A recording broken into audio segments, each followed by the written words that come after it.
Israel's intelligence services has long been seen as some of the most capable in the world. So there's the question of how Israeli intelligence missed this. There is the secondary question of how U.S. intelligence missed this. You have President Biden saying he's prepared to support Israel in many other ways. U.S. officials saying they are considering enhancing intelligence sharing with Israel after the attack. Can you give us a sense of what that might look like?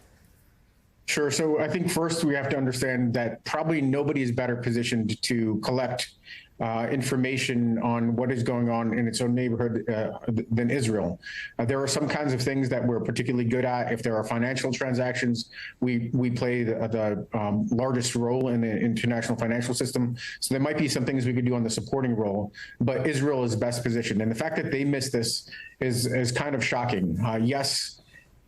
Gaza is kind of referred to as an open-air prison. It's very isolated, very insular, and it's difficult for, really, frankly, Israel or any country to get an insight in what's going on. But there was something this complex required an enormous amount of preparation. Almost certainly it required external resources. Those resources were going to come from allies, including places like Iran. That was missed.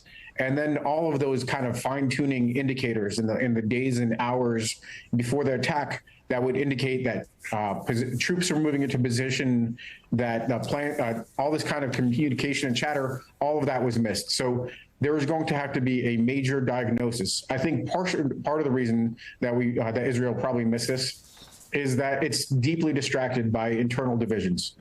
The Netanyahu government has created a huge amount of factionalism, lots of deep concerns about the internal stability.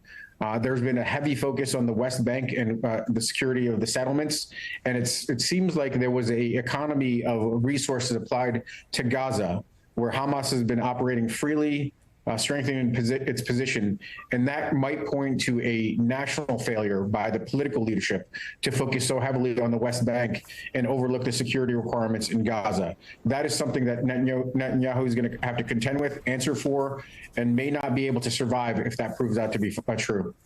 Colonel Vindman, as you and I were speaking, we learned that Secretary of State Blinken spoke with the Egyptian foreign minister about achieving an immediate halt to this assault by Hamas. And that brings me to this question that I wanted to make sure to get to with you specifically, which is there are these questions of what this means for the region. I would argue even more broadly, there is the question of what it means for a global security order, which you yourself have described as unraveling. When you say it is unraveling, paint a picture for us of what that means and how that is more complicated in the past 24 hours.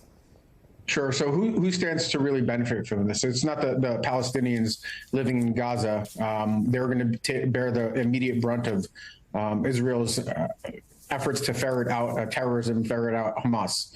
Hamas certainly believes that they're playing a spoiler role, first of all, punishing Israel, then playing a spoiler role in Israel's integration into the political and security tapestry in the region. This has likely derailed the forthcoming agreements and really what amounts to a peace deal with Saudi Arabia. So Iran benefits from that, benefits from enhanced security in the region.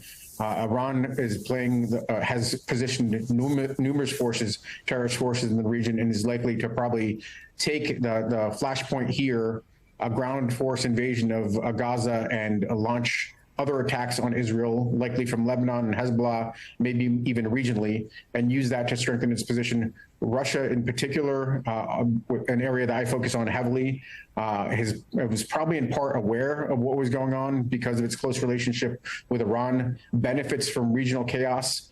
Chaos is the environment for the ideal environment for Russia, creates a space for maybe Russia to continue to expand its war in Ukraine and take resources away from Ukraine because the U.S. and the democratic world is focused on the Middle East. And I think other authoritarian regimes are going to be in the same place.